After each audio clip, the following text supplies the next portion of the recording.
city of Philly, where the birds take flight. Eagle swag on the rise each and every night.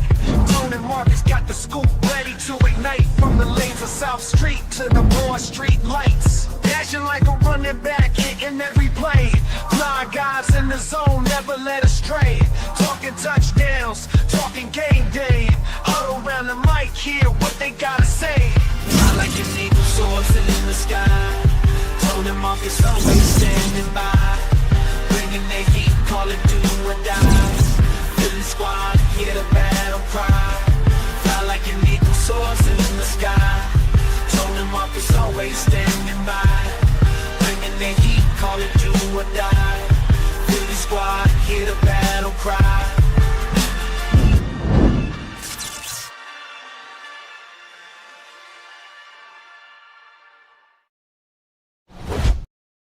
What it do, Tone? We are in the last days of being defending champions. What is going on? What it is, all y'all people in the Northeast, I hope you done shoveled out. I was shoveling yesterday. I was shoveling today, but managed to get here on time and on target. And we get it on and popping again. What's up, Tone? Oh, you muted. There it is. All right, this time it wasn't me. You know what's so funny? I've been doing real good. Making sure I'm not muted. But my brother, as always, it's good to see you. And look, like you said, the term, the label, the title of being defending champions is almost over. Now, at the end of the day, it's still on your resume. They can't take it. They can't take it from you. They can't take away the Super Bowl MVP from Jalen Hurts. They can't take away the Lombardi from the Eagles organization and Nick Sirianni. It's on the resume. They can't take it away. They can't take away the All Pros or Pro Bowls, whatever it is. They can't take none of it away. But what's done is done. And it's going to be important for the Eagles to definitely shift focus towards the future after everything they've experienced this past season. But like you said, man, it's been a cold one in Philly. Not just because of the weather, but a lot of people have been giving the Philadelphia Eagles the cold shoulder. And we're gonna break that down because I have a different perspective on it in terms of I do too, man. I think it's let me say this before you cook, because I want to get your thoughts on it first. By the way, you guys, this is the Bald Eagles podcast. He's Coach Markus. I'm your guy, Tony DeShields the second. Make sure you guys smash that like button. Make sure you guys are subscribed to the channels. We appreciate the love and the support. Me and Markus make it a point to come to you guys every week and give you guys our perspective on your Philadelphia Eagles. So, my perspective is a little different. I feel like a lot of people have tried to use this as an opportunity to either discredit Jalen Hurts or say that he's a liability. Agreed. He's uncoachable. He doesn't want to take his game he doesn't want to take his game to another level. They've just used this as opportunities to say, hey, this is an indictment on Jalen Hurts. If a coordinator doesn't want the Eagles job, it's an automatic indictment on Jalen Hurts. And I also understand that this is the way new sports media works. Yeah. People are trying to keep the lights on right now. So they're finding every angle they can, every salacious, every provocative, that's probably a better word, every provocative angle they can take, they're going to take it. And the Philadelphia Eagles are probably the most interesting story, or probably the most interesting team outside of the two teams in the Super Bowl right now. I want to get your thoughts on it, though, before I give my definitive opinion on the situation. But what's been your perspective on the Eagles offensive coordinator search, and draw that correlation to the Jalen Hurts fodder? People have short memories. What do you think is more important, the offensive coordinator or a head coach? And I say that because I remember what it was like when we hired Nick Sirianni, and nobody, and I mean nobody, had it on their bingo card that man was going to take us to 2 Super Bowls, let alone win one. And all I'm saying is sometimes the diamond in the rough comes from the most unexpected places. So I had to pause a minute because I was getting nervous like everybody else. And I was like, hold on. Just like time out for a second. We ran that man through hell because of the planting flowers comment in his initial press conference. He couldn't have had a worse beginning press conference. First impressions stick, all of that type of stuff. And people were right in their initial thoughts because it wasn't a good look. But as they say, don't judge a book by the cover. So you got to look at a man by the content of his character. You can't just go by the visual. You got to go deeper than that, especially when it comes to a job like this, especially when you're talking about a city like Philadelphia. Now, I back off on the whole city part of it because as we have seen the last 2-3 seasons, in my opinion, Philadelphia getting a little bit softish because they got a tendency to run with the narratives as people tied into social media do. But the big thing is you got to pause the hype train, whether it's good or bad. You got to pause it for a second, let the process take its place, and get who you want to get. If Dayball don't want to be here, I don't want him here. If Slowick and Rod Johnson or any of them people, if they don't want to be here, I don't want them here. And let's stop with Philly is the best thing in the world. Philly is the best situation for the right person. Full stop. Period. You ain't the right person. If you ain't got the heart to be here, if you ain't got the thick skin to deal with what you're going to deal with here, then it's probably not for you. So it doesn't surprise me that McDaniel wouldn't want to come here. When he was in San Francisco for all of that time, he was in Miami for all of that time. Come on.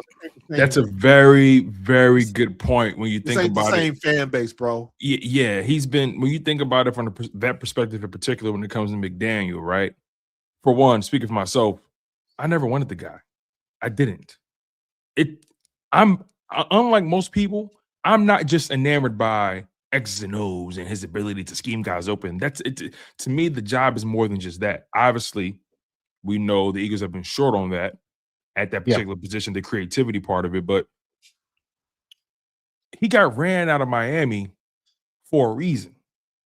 He got ran out of Miami because he lacked the ability to maintain, attain, or retain the respect of his players. He lost control of that building. He lost control of that locker room, point blank, period. And like you said, a guy who went from Santa Clara to Miami, you're expecting to go from sunshines and rainbows to fan bases that don't really hold you accountable to all of a sudden coming to Philadelphia where it's cold, it's chilly, the leash is shorter. You feel what I'm saying? Absolutely. And so I can't, for one, I don't blame him for not taking the Eagles job, but also he's not somebody I wanted.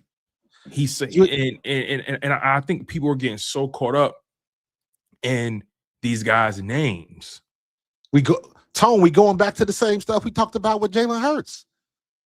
Everybody wants the style points. They want the big name or who they think the popular name would be. I don't know if you saw my post today. I basically just reposted a interview with Brian Baldinger. Brian Baldinger, I'm still efforting to get him on my show because I know he knows what he's talking about. And I know he watches a lot of film. And he was going down some lanes and he was like, he's looking at these names like, well, this person had trouble. This person, their offense wasn't that great. Everybody had issues they was dealing with. Yeah. And Marcus, all of these big names that we want, we're not going to find out whether it was a win or a lose until we 4 to 6 games into next season. You're absolutely right. Let's see what Brian Daboll is doing wherever he ends up. Let's see what McDaniel does. Let's see what Slowick does in Cliff Kingsbury. All of these names that everybody's thrown out there. Let's see what they do where they decide to go.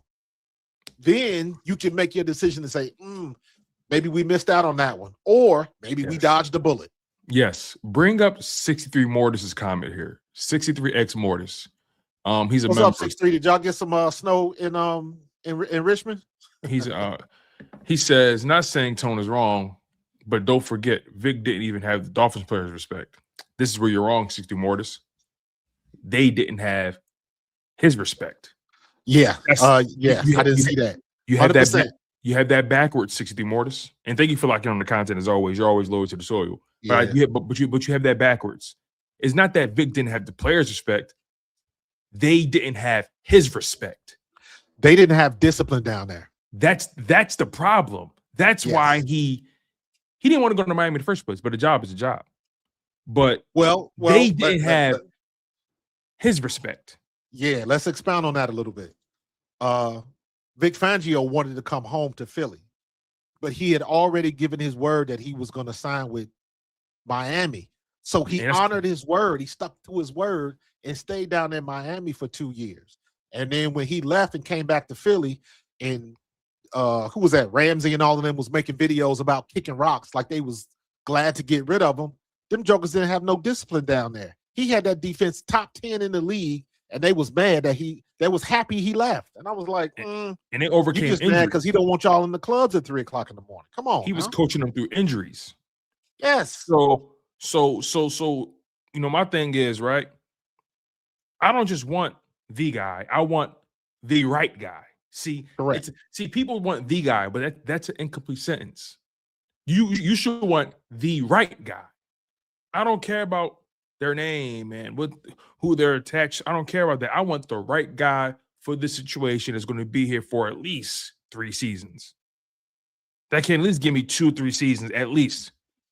Because what we're noticing is that these coaches that people have been talking about a lot, the Mike McDaniel, the Brian Daboll, what they've done is that they've taken jobs where they were comfortable. Not just comfortable, but they've taken jobs where if they come in with a 6 or 7 win season, for example, let's use Brian Daboll as an example, because the Chargers and the Titans situations are very different. Brian Daboll, he went from being the head coach for the New York Giants, who have been mediocre for quite some time, and he's shown and he's gotten them the furthest they've been in quite some time. He got them a playoff win.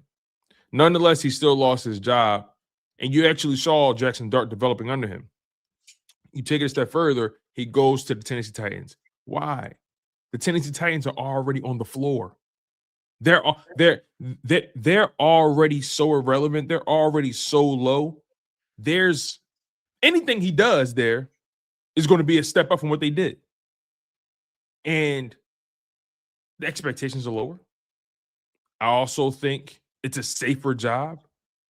I think there's less pressure in that organization and less pressure from that fan base in general. I just think a lot of these guys took jobs that were safe for them. Correct. Because the Eagles' job, you're either hired or you're fired. That's the Eagles' job comes with a set of expectations. Making the playoffs isn't a win for the Philadelphia Eagles organization.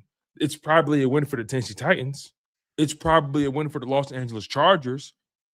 And we're going to talk about that part too, because people have been using McDaniel taking the Chargers job as a way to say, "Oh yeah, you see, he took the better quarterback, right? Oh yeah, he took it's an indictment on Jalen Hurts that he got guys fired, and Mike McDaniel would rather coach Justin Herbert than Jalen Hurts, right? I'll get there." But these coaches took jobs that were safe for them. That's going to give them plenty of breathing room to be screw-ups or fix it up. Philadelphia, Jeffrey Lurie, Howie Roseman, these guys don't just want playoff wins. They don't just want divisional round trophy, banners, or they don't just want to get 2 playoff. They want to win it all. And a lot of people can't handle that pressure. No, and nor do they want it. And let me be honest with you. I don't blame him. I don't blame Mike McDaniels for going to the Chargers. And to me, the biggest reason why he went to the Chargers was, number one, he could go back west. And number two, his wife is from there. You got to make the wife happy, and you can get a couple extra million too. Not to mention, he still owed that $29 million from Miami. Come on. If you can pick and choose where you want to go, and you from the West Coast, and you can go back to the West Coast, you can move back home, still make your paper, and do what you want to do, why wouldn't you take that opportunity? So I don't blame him for that. I know a lot of people wanted him, but did they really want him before he got fired? Mhm. Was anybody in Philly saying, "Ooh, I wish McDaniels would be, I wish we could get him"? No. I don't think that was happening. So he made his decision, and I'm glad he made this decision. But we're going to see how well it works next year. Mhm. Because we're going to go through the same thing again. You're going to have some success. You're going to have some failure. But everybody that was a success, everybody's going to be talking like, see, this is why he didn't want to come to Philly. It was like, miss me with all of that kind of stuff. Mhm. If you don't want to come to Philly and deal with the situation, don't come to Philly. I'm content. Like, I'm totally We cool good. with that. I'm cool with that. And you know what I think? And we're going to figure this out too. But the bar is kind of low. If you can't coach better than Patullo, or I should say, if you can't call an offense better than what Patullo did last year, because this is what's about to happen. Now, I'm saying this now, but this is going to be in the next 2 years, because this is what's going to happen. We are going to figure out very quickly: is it Jalen or is it Sirianni? Oh, for sure. And his offense. If it's Jalen, then guess what? Howie's going to be on the phone in the next draft looking for his replacement, because that's what Howie does. But he still won. That's what people forget. He still won. He still took that second round pick, that hybrid quarterback, the kind of quarterback that nobody really wants, the kind of quarterback that everybody says that will never be the future of your franchise, that can never win you a Super Bowl. He took that guy and got the ultimate in. So he won. So everybody, and looking at the games that we saw in the playoffs, everybody used that style to win. Nobody wants to play like Jalen Hurts or the Philadelphia Eagles until they got to play like Jalen Hurts or the Philadelphia Eagles, because that way still wins. You're right. And we still got the ultimate prize. So all of them people talking about the problem is with Jalen. Jalen can't read and do advanced offensive schemes and all of that kind of stuff. And I'm like, listen, all of them advanced offensive schemes and all of that kind of stuff, how good did that do Matthew Stafford? And you look at how good did that do Aaron Rodgers in Pittsburgh? All of them elite level quarterbacks with them golden arms and all of that type of stuff. You know, they lost. They in Cancun now. Sam Darnold is going to the Super Bowl. Stop playing with me. All of them people in Minnesota that was ready to kick him to the curb. And what do I always say? All it takes is the right person to be at the right time with the right coaches and the right team. And that's where Sam Darnold is. Yeah. Sam Darnold wasn't never a scrub. He was just, nobody just ever thought he was good enough, because he was always making that one mistake. He was doing what Josh Allen is doing before Josh Allen did it. So at least now we are in a situation. Now we are in a situation where they done tore down the curtain and we can see what the Wizard really looks like. Because now Josh Allen had everything. He had the same type of squad. He had the number one rusher. He had a bomb defense, and he still lost. Matthew Stafford had everything. He had the wonder-kid coach, everything, and he still lost. Drake May, I don't see how Drake May is going to beat damn Sam Darnold the way Drake May played the other day. He looked horrible. He passed the ball for 83 yards. What? If that would have been Jalen Hurts, they would have buried him under Center City. They would have had him underneath the damn L trains or something. No, he was horrible. I don't think for 1 second that Drake May is going to outplay Sam Darnold. Yeah, I'm having a hard time believing that right now. And I've been down on Sam Darnold, so I got to eat crow when it comes to that. But you said something really key, right? We're going to find out rather quickly what the real issue is when it comes to the Eagles offense. But even beyond that, they already won at the poker table. Yes. They won at the poker table. Jalen Hurts, regardless of how you feel about him personally, regardless of how you feel about his game, at the end of the day, that young man was projected to be a nobody in the NFL. And he'd been to the game twice. They projected that he would be a career backup at best. You can never build around him. It doesn't matter what you do. He's incapable of reading defenses. He doesn't have the arm. He doesn't have the size you like at the position. Terrific leader, but he's limited. And they wrote him off before draft night, and they told you exactly what they thought he was going to be. And I don't care what anybody says about Jalen Hurts. He's already made due on the investment. Howie Roseman already won that hand. Now, whatever happens later down the line happens later down the line. Quarterbacks come, quarterbacks go. It is what it is. The best organizations know how to pivot away from it. But I'm not even thinking about it from the perspective of moving on from Jalen Hurts. I'm thinking about it from the perspective of I've seen this brother get to the Super Bowl twice. I've seen this brother play well in both of them. I've seen this brother play well when he has someone competent calling the plays. I've seen that. And I find it hard to believe that all of a sudden Jalen Hurts forgot how to play football. I find it hard to believe that Jalen Hurts is somebody that doesn't want to get better. Jalen Hurts is on the record many a times saying we have to get out of the habit of playing conservative or playing not to lose. We got to take advantage of more intermediate opportunities. They finally let me out my straitjacket. Jalen Hurts has been signaling to everybody that how they've been doing it is not good enough. He even says, hey, we can't just keep relying on go balls or deep balls. We gotta take advantage of things underneath and intermediate. Like he's been a guy who's on record speaking out against what we've been seeing. He's on record telling you, yo, I want us to do more than what we're doing. But people still want to believe that he doesn't want to do what the coaches are telling him to do. He doesn't want to do the hard things. I find that it's a weird angle. It's a weird talking point where people are always so quick to say what Jalen Hurts doesn't like to do when he's telling you, yo, I want to do these things. And not to mention that he's already done the stuff that everybody says he can't do. He's thrown a deep ball. He's thrown across the middle. He's thrown on time and on target with accuracy. You've seen the brother get better from rookie year to now. You can't tell me this brother is incapable of getting better. Now, one would argue, hey, Tone, maybe he's hit his ceiling. Maybe you're right. But maybe you're wrong. And even if he did hit his ceiling, he been to the bowl twice. And even if he did hit his ceiling, Marcus, let's just say that. Let's just say, for the sake of argument, Jalen Hurts hit his ceiling. Well, damn it, I'm grateful he hit it. Because what did that lead to? He got some high ass ceilings. What did that lead to? Got the chip. And guess what? You get what I'm saying? Like everybody loves Matthew Stafford. How many times Matthew Stafford been to the Super Bowl? Once. And they wanted to look a certain way. That's all it is. They wanted to look a certain way.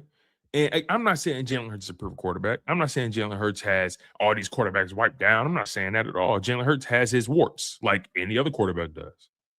But when you find a guy, when you draft a guy, when you develop a guy, when you pay a guy, when you build around a guy, the question you're continuously asking yourself as you make those decisions, can I win with this guy? You think the Seahawks and the Vikings were like killing themselves about, hey, well, Sam Darnold was terrible with the Jets. You think can we win with the guy? Right? Like that's the question. No team is ever going to have an equal shot at getting that golden boy quarterback. No team is ever going to have an equal shot at getting to that guy. No team. So so then it becomes, can you find a guy that's good enough that you can build around and win with him? Because sometimes you get what you get. Sometimes, exactly. The best organizations know how to make do with what they have. You use your personnel to put them in the right places. Those are the best coaches, Marcus. That's why we went to the Super Bowl in 22. That's why we went to the Super Bowl in 24 and won it in 24. because Jalen did what he does best. He dropped back, ran when he had to run, but he threw the ball excellently that game. He had that one pick. Which is like a punt, glorified punt, really. Right. But he did the one thing that people swore he couldn't do. And that was he beat the Chiefs in the air. He beat them in the air. And they swore up and down he couldn't do that. Now you just got to get somebody else that can open up that offense the way it needs to open up. Because everybody, you look at, I feel bad. I feel bad and I don't feel bad. Because if Bo Nix is playing, Denver win that game. I agree, 100%. Denver win that game. But you know what? I hate Sean Payton. So guess what? They get what they get. You know what I mean? So Sam Darnold is getting his moment in the sun to give the middle finger to all of the people that said he couldn't play. But it just goes back to what I said before. When you get to the right place at the right time with the right people, and it works. It works. That dude spent, what's the dude from that played in Dallas for 10 years? Is that DeMarcus Lawrence? Oh, yeah. DeMarcus Lawrence. Seattle now? Yeah, the moment he got an opportunity to play for a team that cares about something, he's in the Super Bowl. He played in Dallas for 10 years and was good. And the minute he goes to Seattle, I think Seattle wins it too. Who had that on their bingo card? Not nobody. Hey, listen, I'm glad you said that. That actually brings me to a point that I want to make. And that keeps us on track with Jalen Hurts OC conversation, right? Because people have been saying this is an indictment on Jalen Hurts. So let's keep that angle, right? D-Law he's been with the Cowboys for damn near a decade, and he didn't sniff the Super Bowl. Had playoff berths, but never sniffed the Super Bowl. He got to a better situation, a team that cared about winning, a team that had the personnel, a team that had the higher sense of accountability, and look where they are now. So you think about OCs and you think about Jalen Hurts, right? People say it's an indictment on Jalen Hurts. You don't make it every year. It's difficult. It's difficult to win the Super Bowl every year. Every OC who's been with Jalen Hurts, you made it to the playoffs. And two of the OCs that Jalen Hurts dealt with, Shane Steichen and Kellen Moore, you made it to a Super Bowl. And you managed to win one with Kellen Moore. Don't you think it's funny how people are so quick to say, hey, Mike McDaniel going to the Chargers is an indictment on Hurts. He'd rather coach Herbert, right? But people always fail to mention Justin Herbert and Jalen Hurts have two things in common. They have two OCs in common. That is Shane Steichen and that is Kellen Moore. And when Shane Steichen and Kellen Moore were coaching Justin Herbert, never came close to an AFC championship.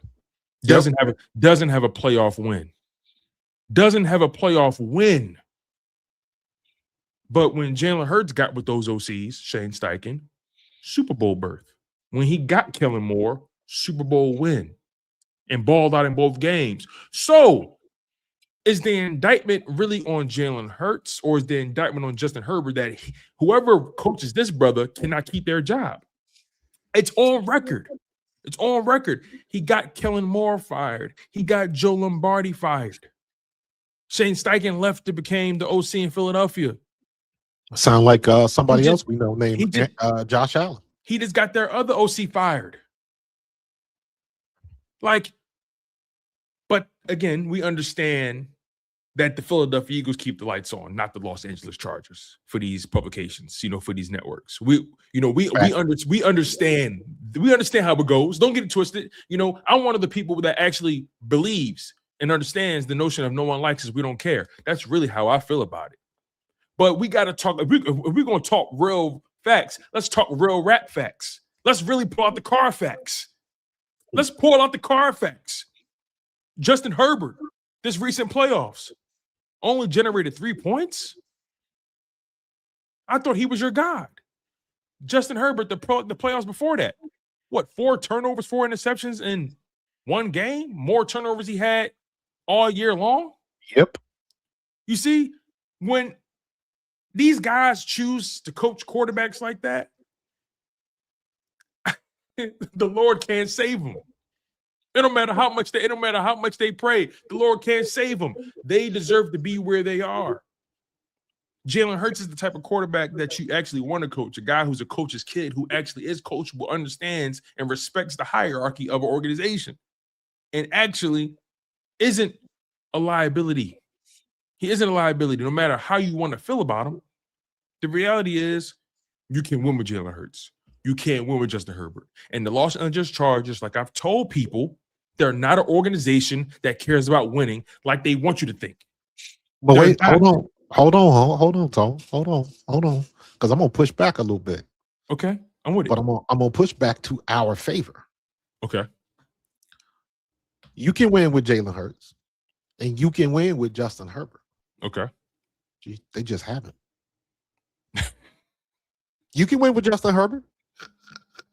He just hasn't. So if you put another quarterback in that same situation, maybe they have success where he hasn't. So it's possible. You can win. Because they told me you couldn't win anything major with Sam Darnold. That's a good point. That's what they told me. And looky. Everybody else watching. I gotta do my now that we at the Super Bowl, I gotta add up my passing yards to see how many passing yards is at home in Cancun. How many people threw for 4,000 yards that didn't make the playoffs? Dak was watching from home. Mahomes was watching from home. Jared Goff was watching from home. How many other quarterbacks you want to throw in there that got all the talent in the world, can do everything you want them to do? They make all of them style points, and they was all watching at home. Yeah. I'm not mad that the Eagles are taking their time with this search. Neither am I. I'm not mad. I'm not mad that they missed out on these big names because I want the hire to be right. And even more so, I think they understand the gravity of the situation more than people actually do. I think what they've been doing is truly vetting the field and really trying to get a sense for what these offensive coordinators are talking about, what they're thinking about. They understand that they can't keep doing this. Yeah. They think about it. Jalen Hurts has had a different offensive coordinator every year in the NFL. He's had Shane Steichen for 2 straight years. That was his first year starting.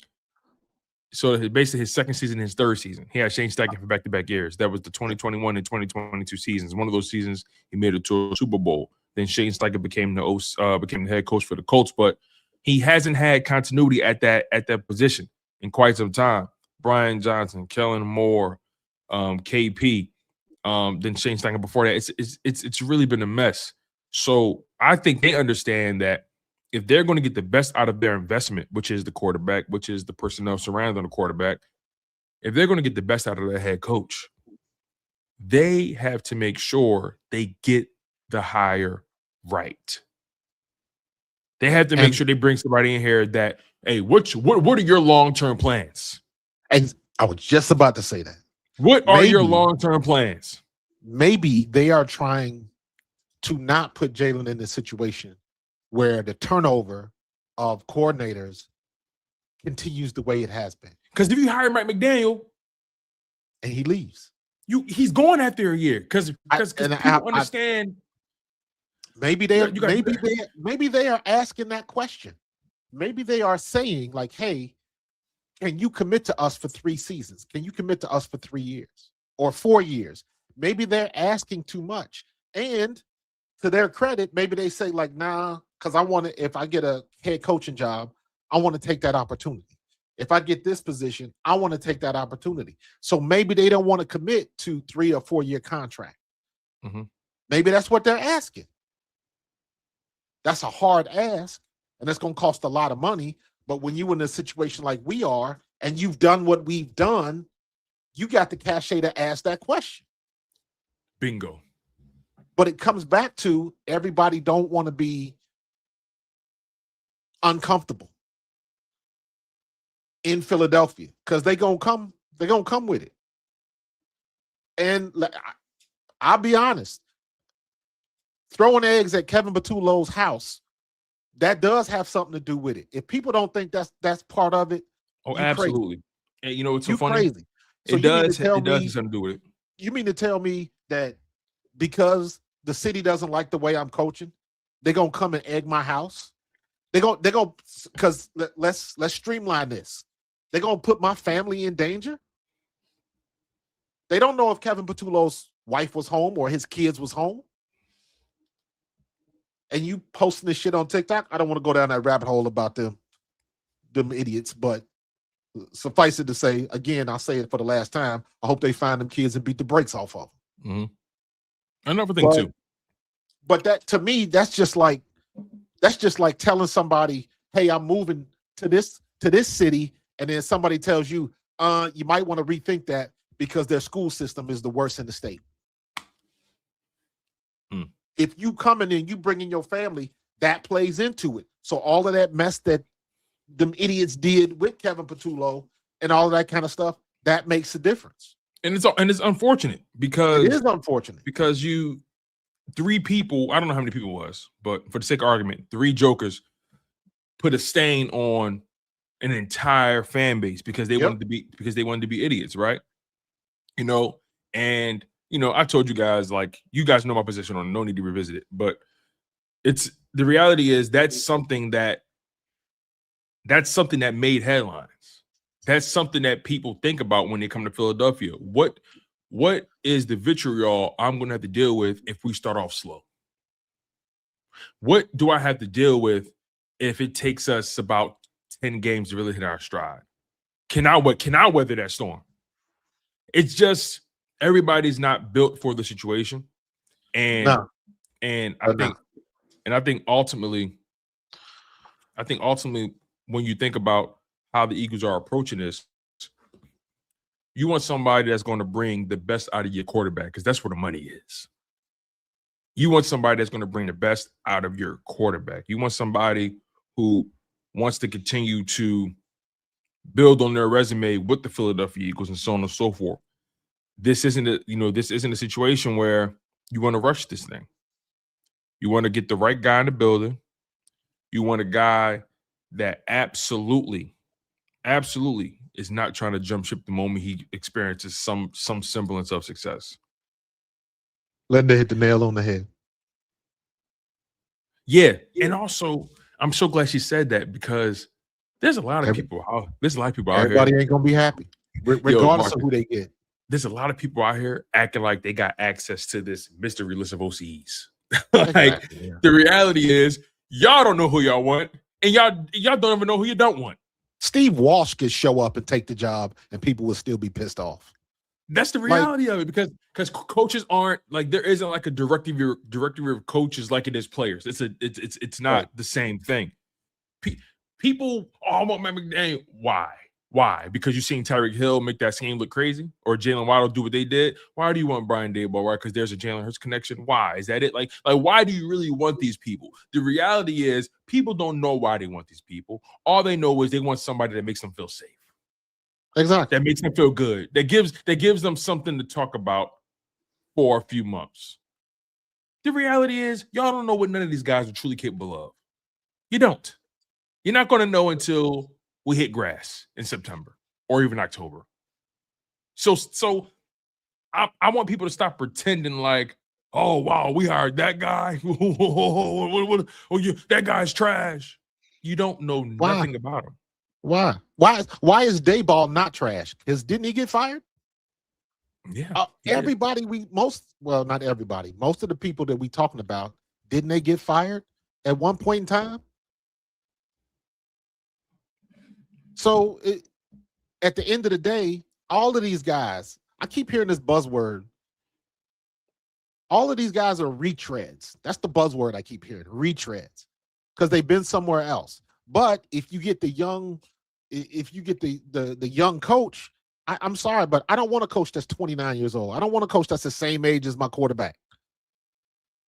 I don't want that. So I want somebody that's going, and if he is, fine. But he better come correct. And to me, that's where the Eagles have failed in the past, because how do you how do you get somebody in there that can look at the situation and make the right chess moves? That's where we're losing.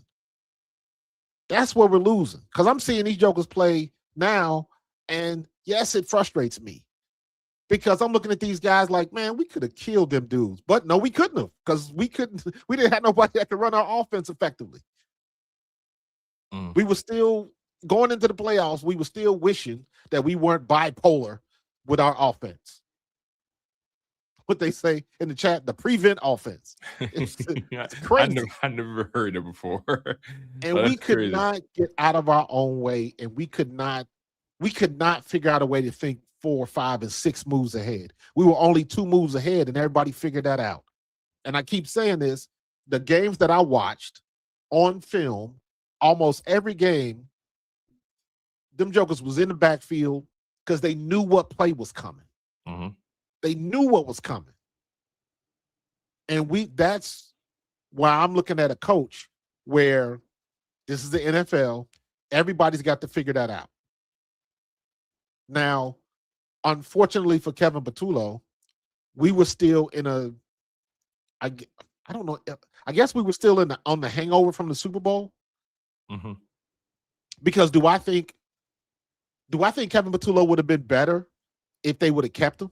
Do I think he would have been better next year than he was this year? Absolutely. Yeah, the question is how much better. There you go. But you can't find the answer out until you go through it again. And when you're making the investments they're making, you're scared to go through that again. Correct. Unfortunately, they were not willing to take that risk. Some people you are. Some people you see enough good where you can say, okay, let's stay there. I like what you said. Let's figure it out. Let's give him another year to take his lumps and grow a little bit and see if he can figure out what he wants to do. But Marcus, stay there, right? Unfortunately, the Eagles aren't the type of organization or aren't in a position where they have that luxury. They don't. That's a Tennessee Titans luxury. Yeah. That's why Brian Daboll took that job. Right. That's they're developing. There are certain organizations where you can come in and just lollygag the first year or two, and then you can figure it out. No expectation. No expectation. Yep. No expectation. The Philadelphia Eagles are an organization. They've spent the money. They've given you the roster. They are a decorated franchise, especially over the past 8 years. They're decorated. You're not coming in here filling it out for a year. You better come in here and you better know what you're doing. And a lot of people can't handle the pressure of working for someone like that. You know, it's easier to get in with the company on the ground floor, is it not? Yeah. But when you come in and you're working for Apple and they got a reputation, they have a standard, they have a way about doing things. Yeah.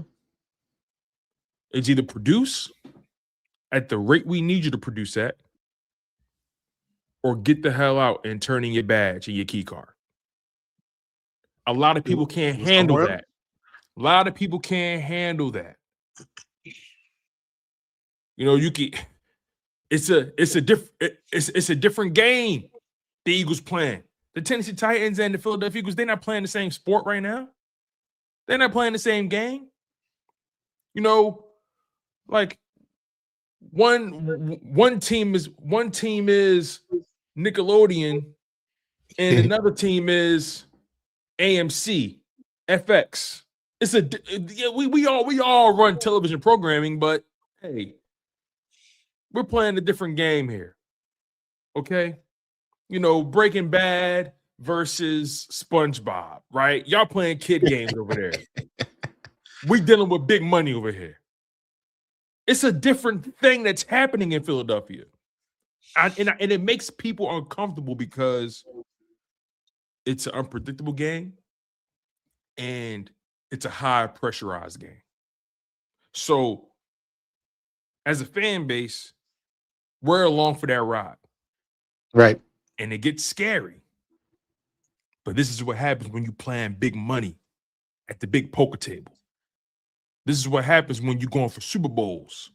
Big bank got to take little bank every single time.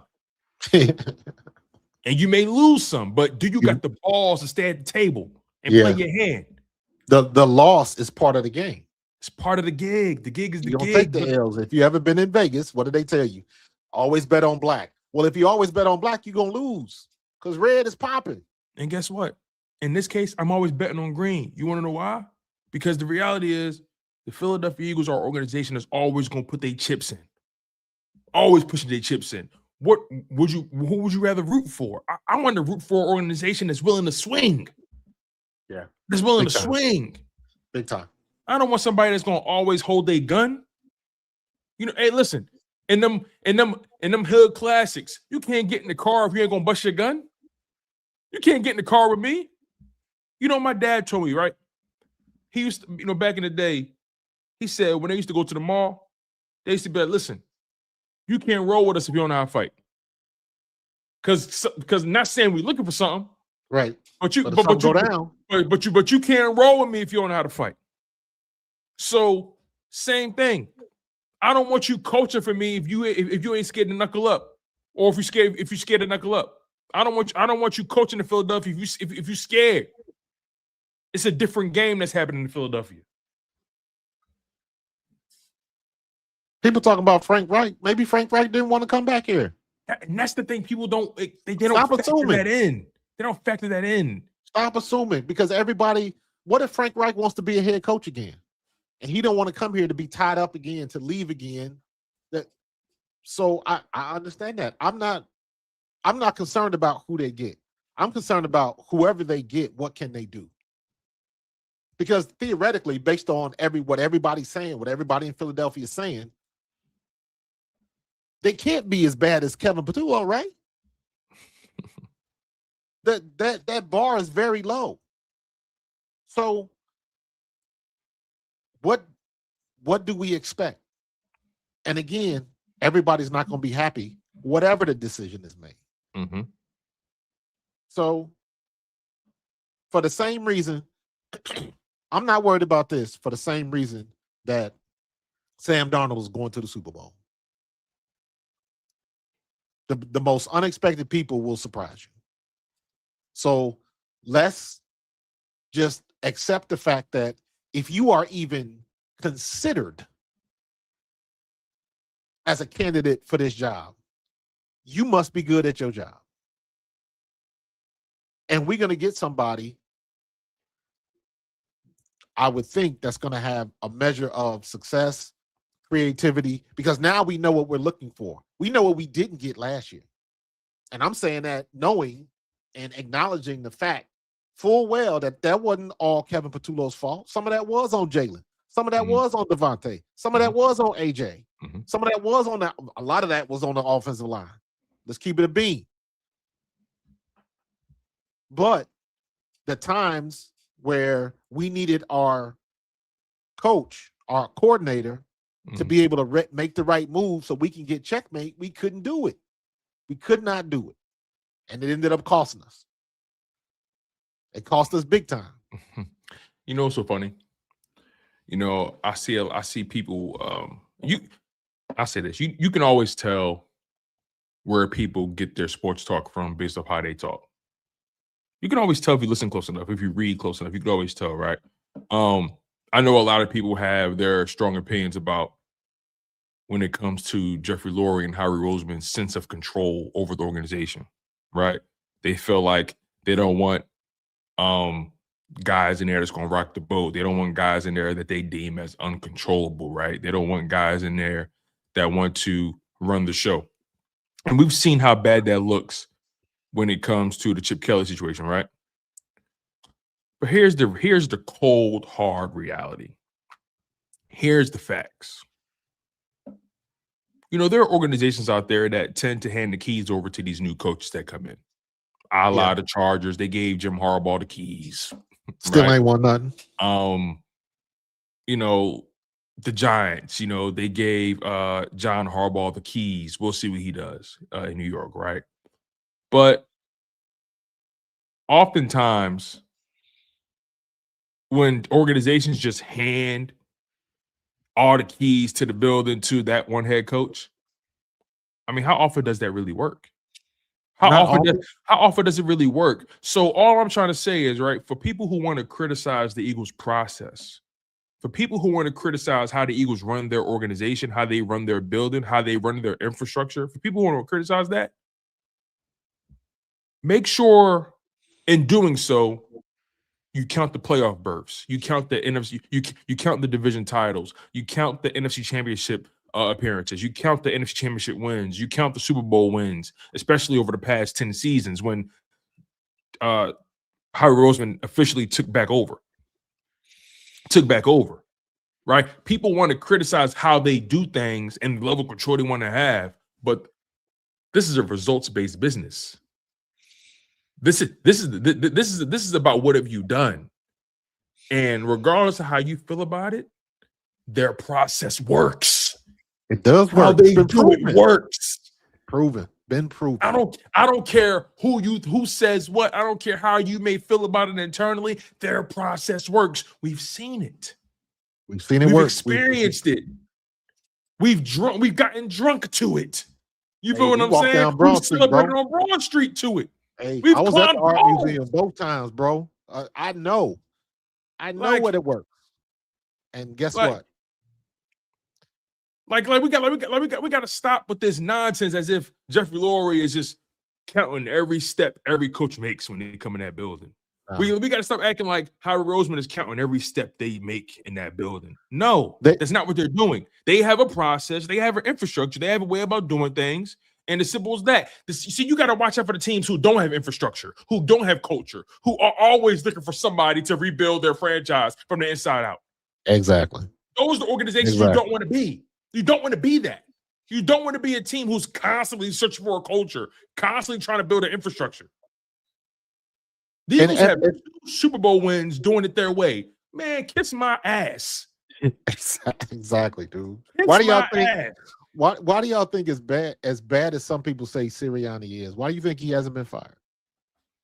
Because he won a Super Bowl doing it his way. He did it his way, and it worked. Sirianni is doing what all these other coaches want to do. Why do you think people know about the Vic Fangio defense? Why do you think people know about a West Coast offense? Because it worked. Why do you think people talk about being a coach from the Belichick tree, or,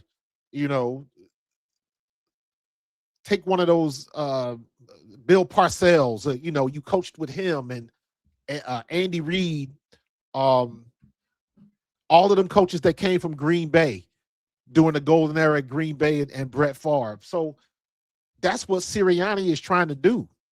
He's trying to bring up these young coaches, so when they go off on their own, where did they get they stripes from? Under Sirianni. He ain't doing nothing different than anybody else. It just hasn't manifested the same way. But you still can say he's a Super Bowl champion, and Jeffrey Lurie and Howie Roseman are not stupid. They don't get in this game to lose. They get it to win the chip. And he's the guy that won the chip, regardless of whether you like it or not. Mm-hmm. Everybody was so I saw it in the chat. Somebody was talking about, what about Jim Bob Cooter? What about him? What about Jim Bob Cooter? Everybody, in my opinion, they just get caught up on his name. Can he coach or can he not coach? And if you think he can't coach, well, what happens if he gets with Jalen and then all of a sudden they click? The personalities match. And that's what it's all about. It's all about meshing. It's all about the mesh. Because just because, listen, you could have a brand new rim or a brand new tire and a brand new lug nut. And you could have a slightly worn tire and a slightly worn lug nut. If that brand new tire and brand new lug nut don't fit, and that slightly worn tire and slightly worn lug nut do fit, You get where I'm going with this? Absolutely. Everything that's shiny and new don't always work. Don't always work. That's Sometimes, all it is. It's the shiny and new thing on the wrong system. sometimes the unlikely people, the unlikely heroes, save the day. Yeah. It's like somebody finally get you a PS5 for Christmas, but they bought you Xbox controllers. It don't work. Hey, All these coaches that used to be GMs and all of that type of stuff, guess what? I know how to drive. I've been driving for a long time. That don't mean I can step into an 18-wheeler exactly and operate it. No. You could find the baddest chick in the world, but damn, is she nurturing? Can she Does she motivate you? Does she inspire you? You know, does she have ambition? Does she work hard? Does she have a brain? Hey, it looked good, but does it fit your life? Does it fit what you need? Is it checking the I boxes just you want need? somebody to come in and look at the pieces on the board. Look at Jalen, look at Devontae, look at Latu, look at AJ if he stays. Look at all of the pieces on the board and come up with a game plan that maximizes those pieces. If somebody can do that where we can operate in a consistent manner, that's what I want. I don't think that's an unreasonable request, but I know it's hard to find, or at least it's hard to decipher who has it and who doesn't, because then you got to get to the next stage. Once you in the building, who's really calling the shots? Don't tell me I got autonomy if you always looking over my shoulder. So it goes back to what I said before. We're not going to find out whoever they decide to hire. We're not going to find out if they're good or bad until midway through next year. Yeah, and it's so funny how people say, "Oh yeah, you know, anybody could have run with that. Anybody could have won with that 24 roster." That's not how this thing works at all. No, they couldn't have. It's cute to say it. It's salacious enough. It's provocative enough to say. It sounds good coming out your mouth. Oh yeah, anybody could have run with this roster. It don't always work like that. It never does. You know what? It never does. Anybody could have won with that Buffalo roster. Anybody could have won with that Rams roster. Anybody could have won with that Denver roster, but they didn't because they had anybody in there and they couldn't get it done. And then they had some folks that was better than just anybody and they couldn't get it done because it didn't fit. Our guy did it better than everybody else in what they were doing when Kellen Moore was here and he wasn't running the ball the first 4 weeks of the season. We was trying to run him out of town too. But he figured it out. This year we didn't. We couldn't. For whatever reason, we couldn't. For whatever reason, he couldn't. A.J. Brown was right. We wasn't getting him the ball. We wasn't throwing the ball well anymore. When you can go back a season, 2 seasons ago, and you can see how we was getting him the ball and see how things was rolling. Why couldn't we integrate that? I still don't understand why we can't throw across the middle. That ain't all on Jalen because you can scheme that stuff open. You can design a play to where this is the guy. He's going across the middle. Period. Everybody else does it. How come from this NFL copycat league? That's what everybody says. It's a copycat league, and for the most part, they're right. They see what they doing is if it's successful. Yeah, it's a copycat league. Why the hell is everybody running the tush push now when they try to get it banned? Man, stop playing with me. Oh, man. We just need to get somebody in here that can get it done and think. I need somebody a little bit more creative. I need somebody that's that chess master that can maneuver them pieces a little bit better than the last guy did. Because that is the measure. He just got to be better than the last guy. And with the roster, it ain't going to be that hard. Well, but now we got other problems to deal with. Because now we losing defensive coaches. Good pivot. Christian Parker took the job with the Dallas Cowboys to become their DC. I don't think their issue was necessarily coaching related fully, but nonetheless, congratulations to Christian Parker on the new opportunity, on the new gig, on making more money. Shout out to him. I think Christian Parker is one of the brightest minds on defense in the NFL. I mean, we saw what he was able to do with Quinyon Mitchell, Cooper DeJean. Yeah. You know, he had Reed Blankenship playing at a very solid level. He even had Marcus Epps looking pretty solid out there, right? But you know, mainly obviously his passion projects that we speak highly of, Quinyon Mitchell and Cooper DeJean, he managed to develop those guys into Super Bowl champions and first team All Pros and Pro Bowlers. So shout out to Christian Parker, man. Joe Casper, the Eagles safety coach, he was elevated to defensive backs coach and also defensive passing coordinator. So they're taking the continuity route.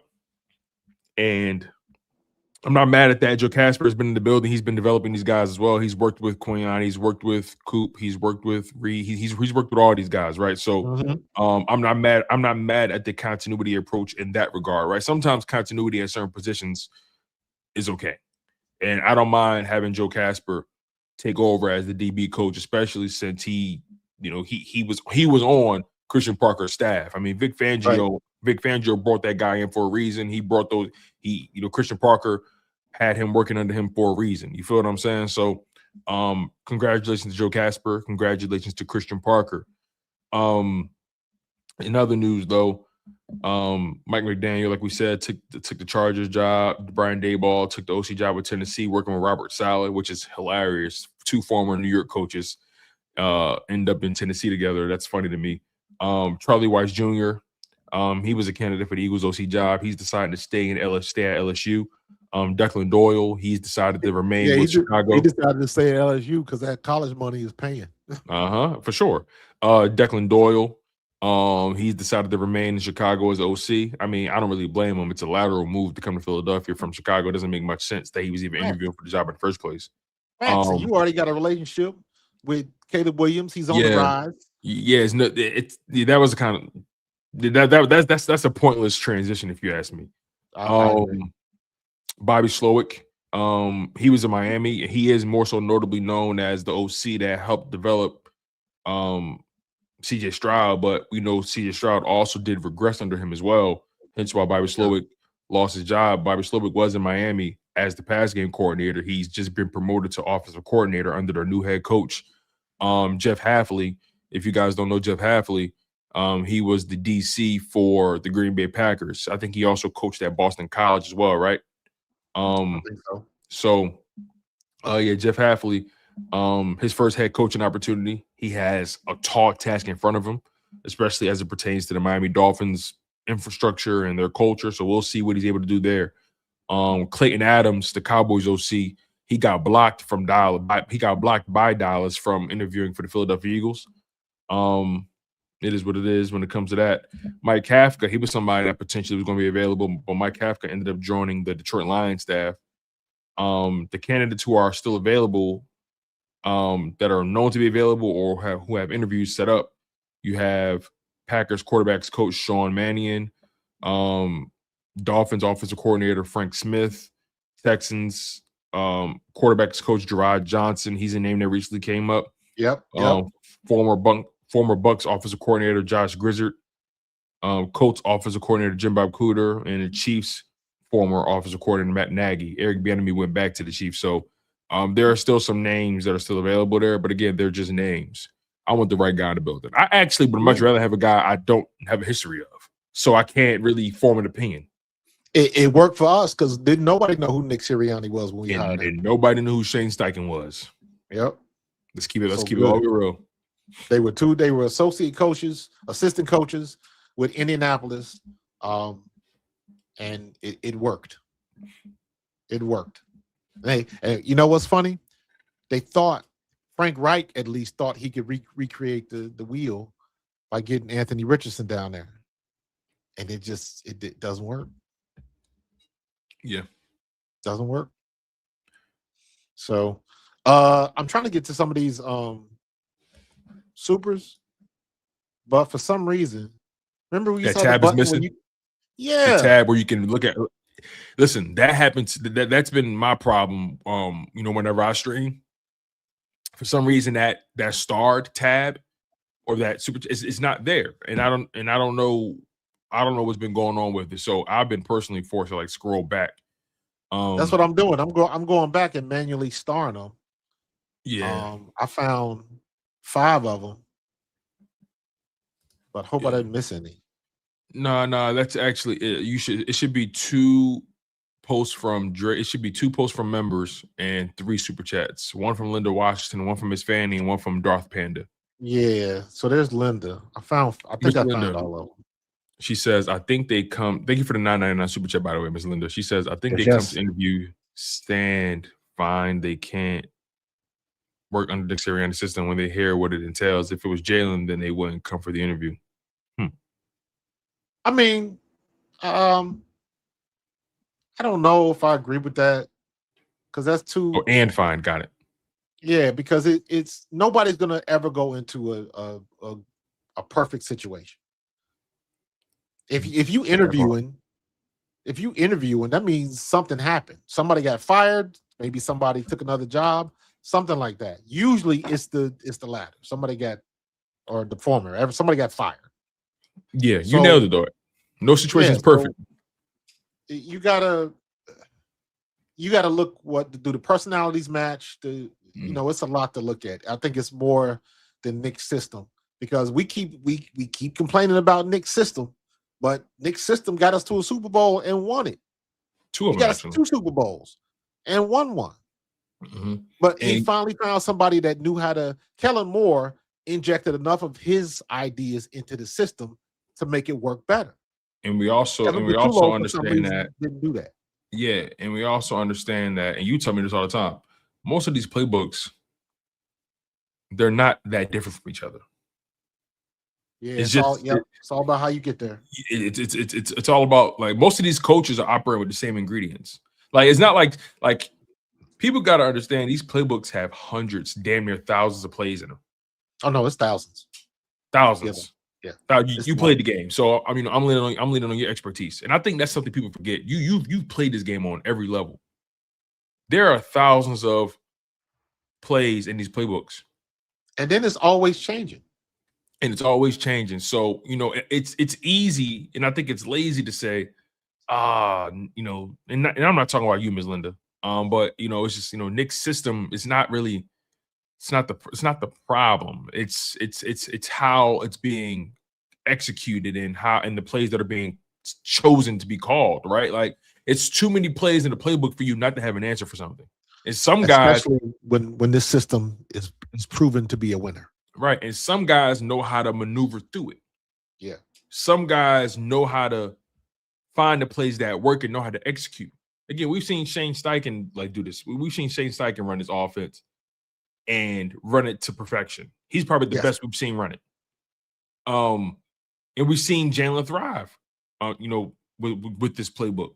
So, unfortunately, Kevin Patullo didn't have the bandwidth to be able to dig deeper into that playbook. And whenever he did, we were enamored with it. We were so excited whenever he did a show. We had Jalen Hurts throw a shovel pass to Dallas Goedert, a simple ass play, but some guys don't have that creativity to know how to weave in the.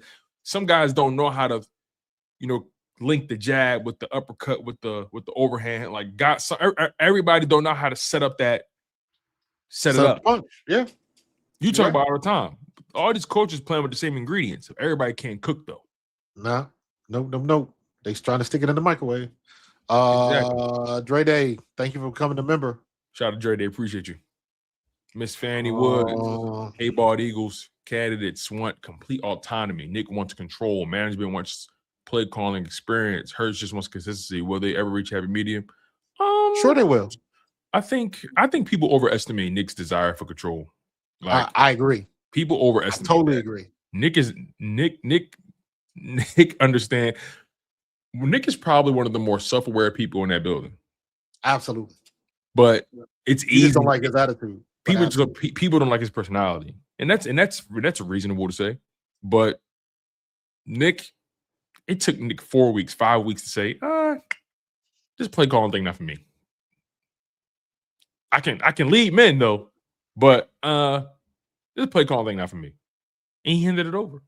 There are some guys who know they're not good at it, and they still continue to squeeze that square peg into a round hole. Correct. Look at what happened to Justin Fields in Chicago. Look at Dan Campbell. Dan Campbell swore he was going to call a better offense than the other guy and didn't do a damn thing better than him. The only thing he does, Dan Campbell figured out how to do is not take the points. like Dan Campbell demoted his OC and then fired him at the end of the year. But Fired him at the demoted him. end of the year. But you know what? Now they effed around and found out. Exactly. So calling your own plays is hard. Yeah, it is hard. And managing everything on the sideline. See, Dan Campbell already struggled to manage the damn 4th downs. Now you want him to worry about the plays too? Come on, man. Miss Fanny said 1 year and counting. Shout out to Miss Fanny. Appreciate you being a member for a year. I don't take it for granted at all, Miss Fanny. You've been so loyal to the soil, and I appreciate you. Yep. Eagles never offered the OC job to Dayball, McDaniel, or anybody they have interviewed so far. Good. Darth, I'm so glad you brought that up because people are running with the notion that, oh, these guys don't want the Eagles job. The Eagles didn't, just because they interviewed there doesn't mean the Eagles made them an offer. You only can accept offers. You know what I mean? I think the Eagles might be asking, like we talked earlier, like they might be asking, like, we need somebody that's gonna stay. Can you guarantee you're gonna stay for a while? That might be something that they are trying to do. And the possibility exists that they're not gonna get away with it. Yeah, because the lazy conversation is, oh, these guys would much rather coach other quarterbacks than Jalen Hurts. No, It's entirely possible. The Philadelphia, you said it. It's entirely possible. The Eagles are going into these meetings saying, hey, what are your long-term plans? This is what our expectations are. We want to know what your expectations are. And sometimes you don't take a job because your expectations don't align. Even if you're probably making more money with that job versus the job you end up taking. Do your expectations align? Are you guys on the same wavelength from a timeline perspective? Do you guys does your career aspirations match what they want for you or from you? You know what I mean? Right. So it's so much that these are jobs. You know, it's not a video game. There's so much that goes into these decisions. And like you said, there's no situation that's absolutely perfect. Right. It's going to be some ups and downs, man. So take your time. You got till after the Super Bowl. So they're going to take their time and research everybody. And I know what everybody's going to say. As soon as they decide on somebody, everybody's going to say, well, that's who they had left. That's not who they wanted. And I'm like, it don't matter. It doesn't matter. They got the guy that they wanted. It doesn't matter if he was second pick, third pick, fourth option. It doesn't matter. They still had to go through the interview process, and they still had to answer some questions, and we still had to figure out if he can run this offense the way they wanted to run. So, well, overall, I don't just want the guy. I want the right guy. End of sentence. Correct. So, hey, it is what it is. We're gonna find out soon enough. Yep. Yes, it is. Still ain't gonna be happy. So, it is what it is. Yeah, and there are some people who just get off on the chaos. The chaos, man. You know, you ever seen Blaze of Glory? Blaze of Glory? Yes. Yes. My man said, it's provocative. It gets the people going. Yeah, man. It's just relax. They're gonna make a decision. Howie ain't stupid. Again, I gotta keep saying this. I have supreme confidence in Howie Roseman. Bingo. And I trust this Philadelphia Eagles infrastructure because they have proven, especially over the past 8 seasons, they've proven that for the most part, because no one's batting 1,000 in the NFL. Nobody. That's another thing people got to recognize too. No one's batting 1,000, and there aren't too many Super Bowl repeat champions. There aren't many of them. There's only been 2 this decade. No. So I say that to say, despite the lulls or the slight hitches to the wagon, this Philadelphia Eagles team has always gotten to the destination. They've always given themselves a fair shot to get to the destination. There's not been a single season where we've said to ourselves, damn, we just don't belong here. Or, damn, we just don't have the horses. Yeah, that was a long time. Last time I felt like that was back when Ray Rose was still coaching. So it's been a long time since I had that feeling, man. So our window's still open. They just Very got to much so. straighten some things up and get that offensive line together, and we'll be fine. Yeah.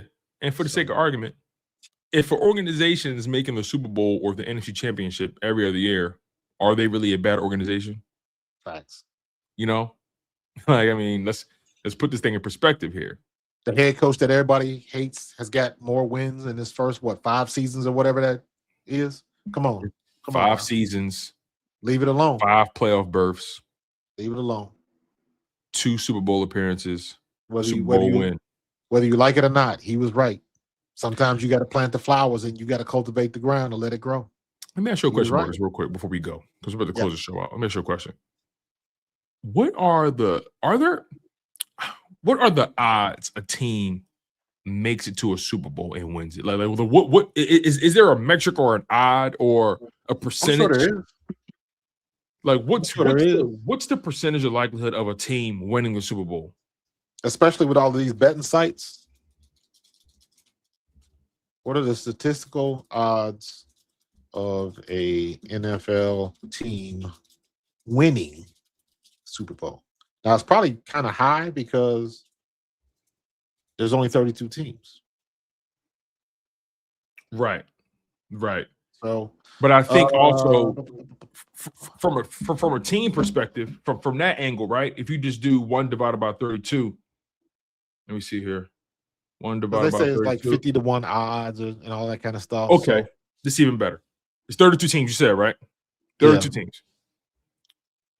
1 divided by 32 would give you the percentage, your odds of winning the Super Bowl, just based off of the amount of opponents. That's not factoring in injuries. It's not factoring in the personnel, personnel, the variances in coaching skills. It's not factoring in so much nuance. It's just this strictly a win-loss statistic. Yeah, strictly a win-loss, and this is a basic percentage, just based strictly off of the odds.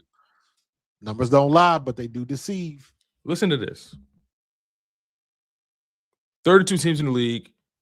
Every team technically has an equal shot to make it, right? But according to this math, every team has a 3% chance of winning a Super Bowl. 3%. 3. 1 divided by 30. 1 divided by 32 is 3. Yeah. So, in the 5-year span, the Eagles have been there twice and won 1. Since they won 1 in the 5-year span, 1 divided by 5 is 20%. 20%. 20%. Now, if we're just talking appearances, that elevates to 40%. Yeah. So in the Nick Sirianni era, in the Jalen Hurts era at that, as of right now, the Eagles are making Super Bowls at a 40% clip. They're winning them at a 20% clip. I like our odds. On that note, you guys, smash that like button. Make sure you guys are subscribed to the channels, plural. Subscribe to Pro Fan Talk. Subscribe to Chalk Up Sports, man. We really do appreciate you guys. Always stay locked in on the show. You guys are fantastic. Marcus, any final words, my guy? Oh, man, y'all just relax. Hopefully we don't get no more snow up here. Yeah, it's going to be what it's going to be. And it's going to happen when it's supposed to happen. Not a day sooner, not a day later. On that note, my brother, smash that like button, y'all. Make sure you're subscribed. He's Markus Thomas. I'm your guy, Tone DeShields II. This has been the Bald Eagles Podcast. We out of here. Fly, Eagles, fly. Go Birds. In the city of Philly, where the birds take flight, Eagle swag on the rise each and every night. Tone and Markus got the scoop ready to ignite. From the lanes of South Street to the Broad Street lights, dashing like a running back, hitting every play. Fly guys in the zone, never led astray. Talking touchdowns, talking game day. Huddle around the mic, hear what they gotta say. I like an eagle soaring in the sky. Tone and Markus always standing by, bringing their heat, call it do or die. Philly squad, hear the battle cry.